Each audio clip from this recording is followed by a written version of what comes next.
Hello everyone, welcome to my channel Gyan Anveshan. आज हम discuss करने वाले हैं इस वीडियो में क्लास 7 के साइंस बुक चैप्टर 3 को। तो ऑलरेडी हम इस चैप्टर को पढ़ चुके हैं प्रीवियस क्लासेस में। तो उस क्लास में हमने पढ़ा था, यानी क्लास 6 के चैप्टर में था कि किस तरीके से फाइबर जो है प्लांट से ऑब्टेन किया जाता है और फाइबर क्या होता है और उसको किस तरीके से फैब्रिक में कन्वर्ट किया जाता है और उसकी बेसिक जो प्रोसेस होती हैं वो क्या होती हैं।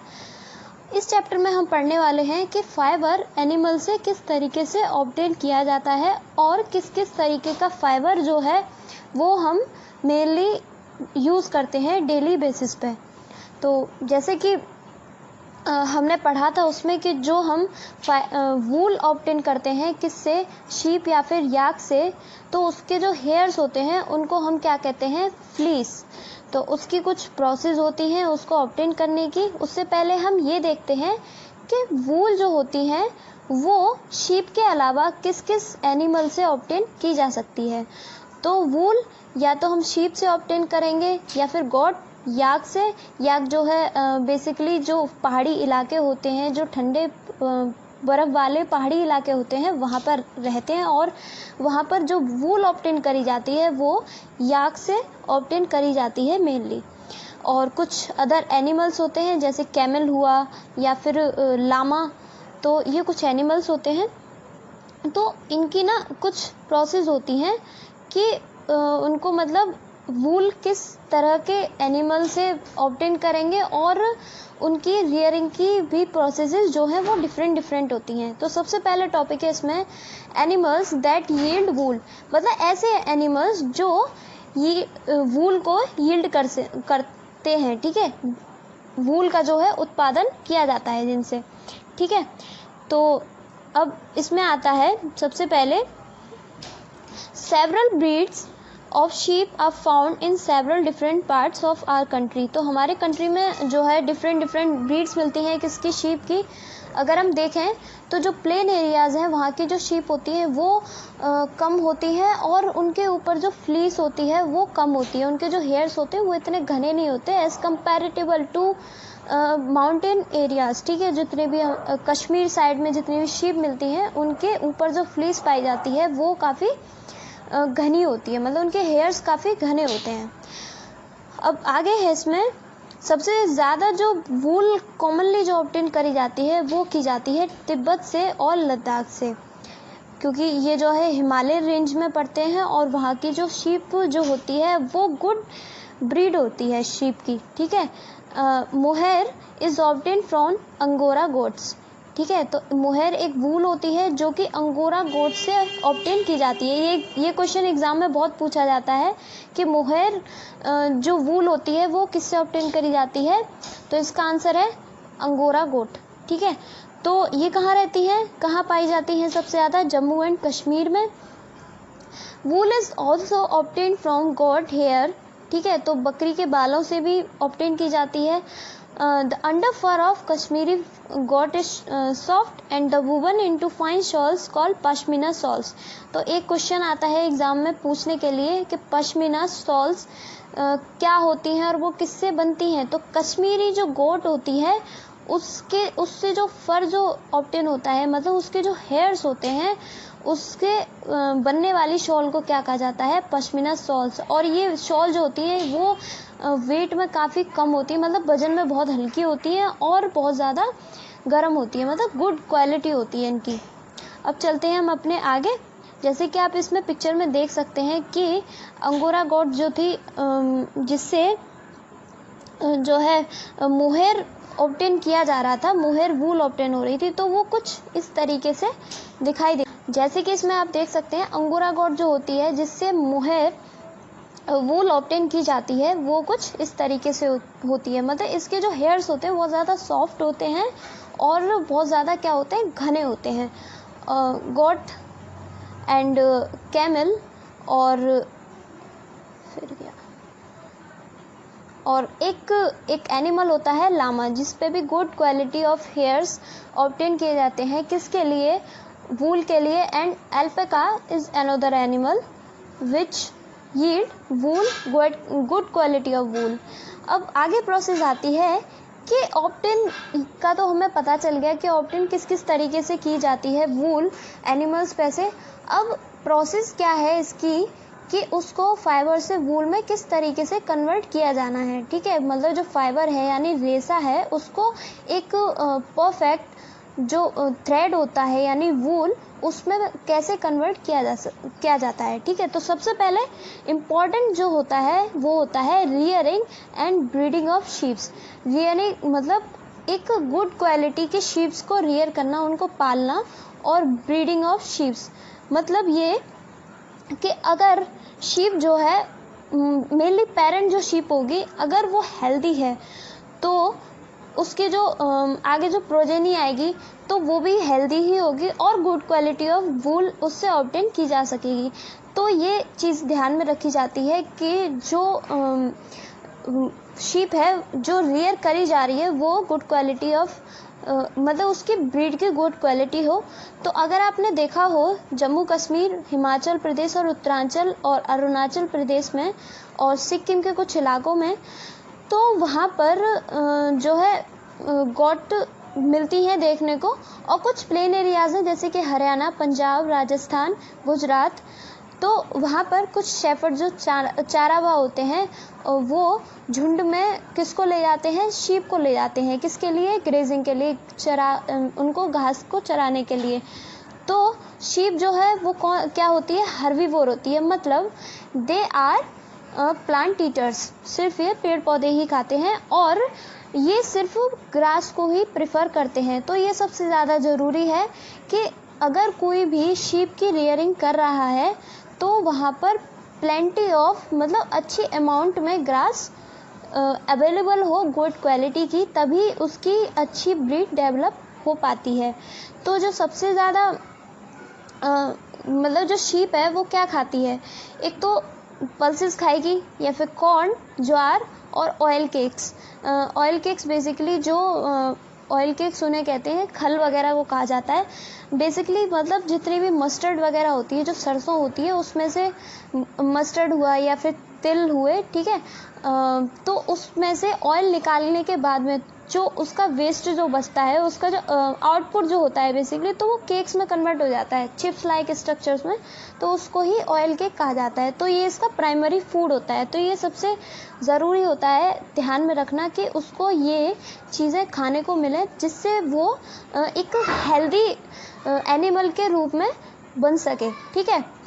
अब आगे है, in winter sheep are kept indoors and fed on leaves, grains and dry fodder, ठीक है। तो ठंडों में शीप को जो है घरों में रखा जाता है, अंदर रखा जाता है, और क्या खिलाया जाता है उन्हें, पत्तियाँ, जो स्टोर की हुई पत्तियाँ होती हैं, और ग्रेन्स, दाने वगैरह, और ड्राई फूडर, ठीक है, जो खाना सुखा करके रख लेते हैं उसको वो खिलाते हैं।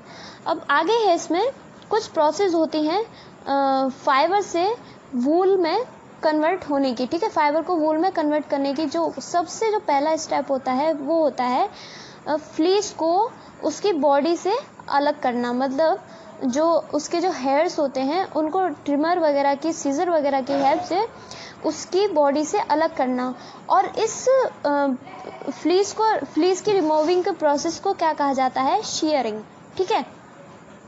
अब आगे है इसमें कि this enables sheep to survive without their productive coat of hair. The hair provides woolen fibers. Woolen fibers are then processed to obtain woolen yarns, ठीक है। अब यह है कि उससे फाइबर जो है ऑब्टेन किया, फ्लीस ऑब्टेन करी, तो उसको फर्दर प्रोसेस करने के लिए भेजा जाता है, किसके लिए, यार्न में कन्वर्ट होने के लिए। अब आता है इसमें सेकंड स्टेप, ठीक है। The sheared skin with hair is thoroughly washed in tanks. अब उसके बाद जो प्रोसेस आती है वो होती है स्कोरिंग की। स्कोरिंग में बेसिकली होता क्या है, जो फ्लीस जो ऑब्टेन करी है, जो हेयर्स जो उसकी बॉडी से अलग किए हैं, उसको टैंक्स में वॉश आउट किया जाता है, किसके लिए, उसकी बॉडी पे से उसके हेयर में जितनी भी ग्रीस वगैरह होगा और जो डर्ट होगा, इम्प्योरिटीज़ होंगी, मतलब जो इंसेक्ट्स वगैरह अगर मान लो हो एक आध, तो उसको अलग करने के लिए, ताकि वो होल फ्लीस को अलग, मतलब होल फ्लीस को बेकार ना करे। तो अब ग्रीस क्या है इसमें, क्योंकि जो है हर एक एनिमल होता है वो अपनी बॉडी से ऑयल को सिक्रीट करता है। हर एक एनिमल के बॉडी में ग्रीस जो है प्रेजेंट होता है, ठीक है। अब ऑब्वियस सी बात है वो उसके फ्लीस में भी आ जाएगा, तो उस चीज़ को अलग करना ज़रूरी होता है ताकि वो मतलब फ्रेश रहे और उसमें एक स्टिकीनेस ख़त्म हो जाए, ठीक है। तो स्कोरिंग प्रोसेस होती है जो कि सेकंड स्टेप है। अब आगे आता है थर्ड स्टेप यानी सॉर्टिंग। सॉर्टिंग का मतलब होता है किसी भी चीज़ को छांटना। अब इसमें क्या होता है कि जो फ्लीस जो ऑब्टेन करी है, अब कुछ हेयर्स होंगे जो उसके न्यू हेयर्स होंगे और कुछ हेयर्स होंगे जो उसके ओल्ड हेयर्स होंगे, मतलब उनको ग्रो किए हुए, मतलब जो उनका ग्रोइंग टाइम है वो टाइम पीरियड होगा वो ज़्यादा होगा। और जो शॉर्ट हेयर्स हैं या फिर सॉफ्ट हेयर्स हैं, तो इन डिफरेंट टेक्सचर्स के हेयर्स को सेपरेट करने के प्रोसेस को कहा जाता है सॉर्टिंग, ठीक है। अब शॉर्टिंग और सॉर्टिंग में डिफरेंस होता है। सॉर्टिंग मतलब किसी भी चीज़ को दूसरी चीज़ से अलग करना यानी छांटना। अब आगे है इसमें स्टेप नंबर 4। अब इसमें क्या है, the small fluffy fibre called birds are picked out from the hair. अब उसमें क्या है, जो फ्लीस की जो सॉर्टिंग करी गई है उसमें से बर्ड्स को अलग किया जाता है। अब नेक्स्ट जो स्टेप आता है वो है स्टेप नंबर 5। अब इस स्टेप में क्या है, the fibres can be dyed in various colours as the natural fleece of the sheep and goat is black, brown और वाइट, ठीक है। क्योंकि जो शीप जो होती है बेसिकली शीप या फिर गोट, वो ज़्यादातर किस कलर की होती है, या तो ब्लैक होगी या ब्राउन होगी या वाइट होगी। लेकिन जो वूल होती है वो हमें मार्केट में कई कलर की देखने को मिलती है। तो जो स्टेप है वो है डाइंग का, ठीक है, मतलब कलरिंग करी जाती है फाइबर की फर्दर प्रोसेस के लिए। अब स्टेप नंबर 6 है, the fibre are straightened and combined and roll into yarns. अब उसके बाद में डाइंग के बाद में जो फाइबर है, अनइवन जो पार्ट है, ठीक है, अनइवन होगा मतलब टेढ़ा मेढ़ा फाइबर होगा। अगर आपने देखा हो जैसे कॉटन होती है घरों में, तो उसको हम स्ट्रेचिंग वगैरह करके क्या बना देते हैं, एक थ्रेड लाइक स्ट्रक्चर में कन्वर्ट कर देते हैं। जो दिवाली पे जो पूजा के लिए बत्तियां वगैरह बनाई जाती हैं, वो घरों में डेली शाम को जो पूजा होती है, तो इसका भी ऐसा ही सीन होता है कि मतलब उसको स्ट्रेट किया जाता है, किसको, वुलन फाइबर को किस में कन्वर्ट करने के लिए, यार्न में कन्वर्ट करने के लिए, ठीक है। अब उसको प्रोसेस होती है कि मतलब उसे या तो मशीन की हेल्प से करेंगे या फिर जो है बाय हैंड भी ये प्रोसेस की जाती है।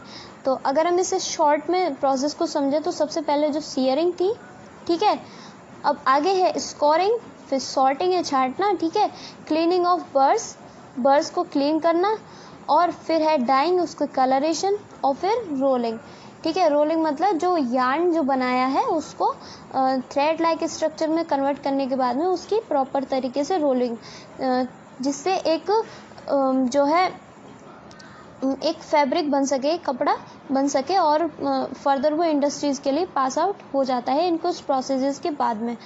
अब इसके कुछ हज़ार्ड्स भी होते हैं, ऑक्यूपेशनल हज़ार्ड्स।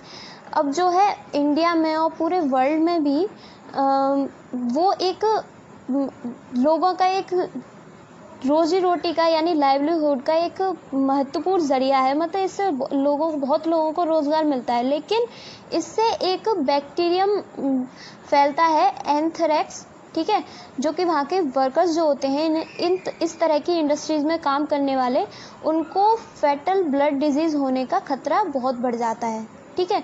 मतलब खून से संबंधित एक बीमारी होती है सॉर्टर डिजीज़, जो कि एंथ्रेक्स बैक्टीरियम की वजह से फैलती है, जो कि किससे निकलता है, वूल से। तो ये थोड़ा सा ऑक्यूपेशनल हज़ार्ड होता है इसका। अब आगे आता है जो मोस्ट अबंडेंट एनिमल जो फाइबर होता है वो है सिल्क, ठीक है। अब सिल्क की क्या स्टोरी है इसमें कि सिल्क जो है वो एक सिल्क वॉर्म से मतलब ऑब्टेन किया जाता है।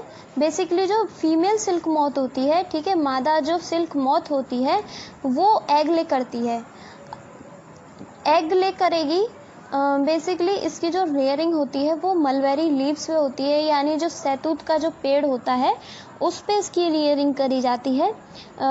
मतलब उसके लिए फेवरेबल प्लांट होता है ब्रीडिंग के लिए, ठीक है। एग ले करती है जिसे क्या कहते हैं, फिर एग ले करने के बाद जो लार्वा निकलता है, यानी एग से जो अंडा जो फोड़ करके जो लार्वा जैसा निकलता है उसको कहते हैं कैटरपिलर या फिर सिल्क वॉर्म। वो वॉर्म होता है क्योंकि जो पंख वगैरह होते हैं इनके, जितने भी उड़ने वाले जो कीड़े होते हैं वो इनिशियल में वॉर्म ही होते हैं, फिर उसके बाद में वो फर्दर डेवलप होते हैं अदर स्ट्रक्चर्स में, ठीक है। मतलब उसके पंख वगैरह उसके बाद में ही आते हैं। फिर उसके बाद है they grow in size when the caterpillar is ready to enter the next stage of its life history. तो इसकी जो नेक्स्ट स्टेज जो होती है वो होती है प्यूपा की, ठीक है। मतलब उसके अंदर जो वॉर्म है जो डेवलप होना शुरू हुआ है उसको हम क्या कहेंगे, pupa. It first weaves a net to hold itself. अब इसके बाद क्या होता है, एग की हैचिंग हुई, मतलब अंडा जो फीमेल मॉथ जो होती है उसने जो एग ले किया है, उसके बाद में जो प्यूपा जो निकला है, मतलब कैटरपिलर जो निकला है वो खुद को प्रोटेक्ट करने के लिए सिक्रीट करता है अपनी बॉडी से सलाइवा को, सलाइवरी ग्लैंड से, जिसे कहते हैं सिल्क थ्रेड कहते हैं। और वो एयर के कांटेक्ट में आकर के क्या हो जाता है, ड्राई हो जाता है, ठीक है। अब वो ड्राई क्यों होता है, क्योंकि वो मिलकर बना होता है प्रोटीन से। अच्छा, अब इसमें एक चीज़ छोटी सी ये थी कि इस तरह के प्रोडक्शन को, इस तरह के कल्चर को क्या कहते हैं, सेरी कल्चर। मतलब सिल्क ऑब्टेन करने की जो प्रोसेस होती है वो कहलाती है sericulture. The rearing of silk worm for obtaining silk is called sericulture. तो ये एक छोटा सा इसमें था।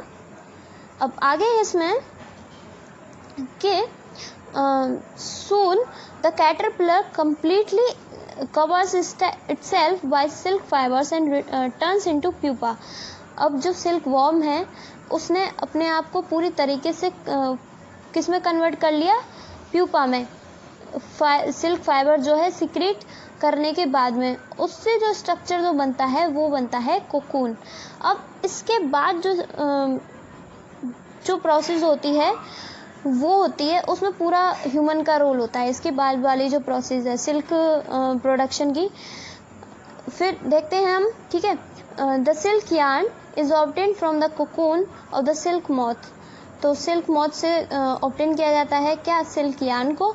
अब आगे है इसमें जो सिल्क जो है वो भी डिफरेंट टेक्सचर का होता है, जैसे कि उसकी कोर्स, मतलब जो फाइबर है वो कितना मोटा है, कितना पतला है और कितना स्मूथ है, स्मूथनेस कितनी है उसमें, और शाइनिंग, क्योंकि कुछ सिल्क जो होते हैं बहुत ज़्यादा शाइनी होते हैं, कुछ होते हैं नहीं होते, ठीक है। तो इसके जो कॉमन एग्जांपल है वो है, पहला है इसमें मूंगा सिल्क, और सेकंड है इसमें तासार सिल्क और कोसा सिल्क। तो ये मोस्टली यूज्ड होने वाले सिल्क की वैरायटीज़ हैं। तो ये कहाँ पर जो सबसे ज़्यादा जो कॉमन सिल्क जो यूज़ होता है वो होता है मलबेरी सिल्क मॉथ। मलबेरी यानी जो सैतूत का जो पेड़ होता है, बहुत कॉमन प्लांट होता है, सब मोस्टली हर जगह मिल जाता है देखने को। अब आगे है इसमें सेरीकल्चर और culture of silk worms is very old occupation in India. India produces plenty of silk in a commercial scale. अपने इंडिया में इसका प्रोडक्शन काफ़ी समय से हो रहा है और काफ़ी ज़्यादा अमाउंट में सिल्क का प्रोडक्शन होता है यहाँ। लेकिन जो पेरेंट जो डिस्कवरी है जिसकी, इसकी जो सिल्क की सबसे पहले जो ऑब्टेनिंग होना शुरू हुआ था वो हुआ था चाइना में, ठीक है। चाइना में इसकी सबसे पहले शुरुआत हुई थी। तो वहाँ पे से कुछ 1000 साल पहले जो है ट्रेडिंग वगैरह के थ्रू इंडिया को ये चीज़ पता चली। यहाँ पर भी होता था लेकिन इतना यहाँ इसका एक्सपोजर नहीं था, चाइना में काफ़ी समय से होता था। फिर ये जो है एक्सचेंज हुआ टेक्नोलॉजी, जिसकी वजह से ये पूरे वर्ल्ड वाइड फैली चीज़ कि एक कोई इस तरीके का भी फाइबर होता है जो कि एक वॉर्म से ऑब्टेन किया जाता है। ठीक है, अब आगे है इसमें, उसने अपने आप को कवर करने के बाद क्या बना लिया, कोकून बना लिया। अब उसके बाद में एक प्रोसेस आती है सिल्क वॉर्म को रियर करने की। जो कोकून होता है उसके एग्स को स्टोर किया जाता है carefully on the strips of cloth और paper and sold to silk worm farmers. ठीक है, तो उसको केयरफुली किस पे करते हैं, स्टोर किया जाता है स्ट्रिप्स ऑफ क्लॉथ पे, कपड़ों की स्ट्रिप्स पे, और फिर उसको सिल्क वॉर्म फार्मर्स को बेच दिया जाता है। उसके बाद जो प्रोसेस है, जैसे कि आप इसमें पिक्चर में देख सकते हैं कि फीमेल जो सिल्क मॉथ है उसने एग ले किए और फिर सेकंड है इसमें मलबेरी ट्री की लीव्स पे ये सबसे ज़्यादा करता है, क्योंकि ये पूरा जो है, क्योंकि हर एक जो एनिमल होता है उसका एक पर्टिकुलर चीज़ डिसाइड होती है कि वो कहाँ पर अपनी लाइफ को अच्छी तरीके से सस्टेन कर पाएगा और अडेप्ट कर पाएगा। फिर उसके बाद में the farmers keeps eggs under hygienic condition and under suitable condition of temperature and humidity। अब जो है एग्स जो सेल आउट किए हैं क्लॉथ्स की स्ट्रिप्स पे, ठीक है, तो फार्मर की ये ड्यूटी बनती है कि वो उसे हाइजीनिक कंडीशंस में रखे, जिससे मतलब उसमें कोई किसी भी तरीके से अदर एनिमल का अटैक ना हो और किसी भी तरीके से वो फर्मेंट ना हो। तो उसको पर्टिकुलर फिक्स टेम्परेचर और ह्यूमिडिटी पर रखा जाता है। तो ये एक सबसे ज़्यादा मेन स्टेप होता है। अब इसके बाद में जो प्रोसेस आती है वो ये है कि जो सिल्क वॉर्म होते हैं वो लगभग 25 से 30 मतलब जो कोकून है, ठीक है, उसके बाद में वो लगभग 25 से 30 दिन तक उस पर मलबेरी जो लीव्स होती हैं उन पर फीड अप करते हैं, और इतने ही ड्यूरेशन में वो अपने आप को खुद को ग्रो कर लेते हैं। मतलब plenty amount of silk thread उसके ऊपर बनना शुरू हो जाता है, मतलब इतना कि उससे अच्छे अमाउंट में सिल्क ऑब्टेन किया जा सके। फिर उस आगे जो प्रोसेस आती है प्रोसेसिंग की सिल्क की, pile of cocoon is used for obtaining silk fibre. The cocoon are kept under the sun और बॉइल्ड और एक्सपोज टू स्टीम। अब जो कोकून जो कम्प्लीटली डेवलप हो चुका है, एग हैचिंग के बाद में 25 से 30 दिन लगते हैं इस प्रोसेस को पूरा होने में। तो उसके आगे प्रोसेस आती है सिल्क थ्रेड को अलग करने की। तो उसमें बेसिकली क्या करते हैं कि उसमें बेसिकली होता क्या है कि जो कोकून्स होते हैं उनको या तो सूरज की रोशनी में रखा जाता है, जो हाई टेम्परेचर वाली जो सन रेज जहाँ आती हैं उस जगह पे, और या फिर उसको गर्म पानी में उबाल दिया जाता है। तो आप सोच सकते हैं कि किस तरीके से मतलब सिर्फ एक फाइबर के लिए एक एनिमल को मारा जाता है। Isn't it good? ओके, ये अच्छी चीज़ नहीं है अगर अब देखा जाए तो फिर उसके बाद में जो वॉर्म होता है उसके अंदर उसकी डेथ हो जाती है और फाइबर जो है वो अलग कर लिया जाता है, यानी सिल्क का जो थ्रेड है उसको अलग कर लिया जाता है। तो एक है कि reeling of silk, the process of taking out threads from the cocoon for use as silk is called reeling of silk. उसके बाद उसकी रीलिंग कर ली जाती है। तो इस तरीके से जो है एनिमल फाइबर, जो मेनली जो 2 टाइप्स के जो फाइबर यूज़ होते हैं, वूल और सिल्क, इनको ऑब्टेन करने की कुछ यही प्रोसेस होती हैं। ठीक है, ओके, तो आपका ये वीडियो कंप्लीट हो चुका है, लेक्चर आई मीन। तो thank you, okay, thank you for watching. If you like this video, so please do like, comment and share and subscribe my YouTube channel for more updates. Okay.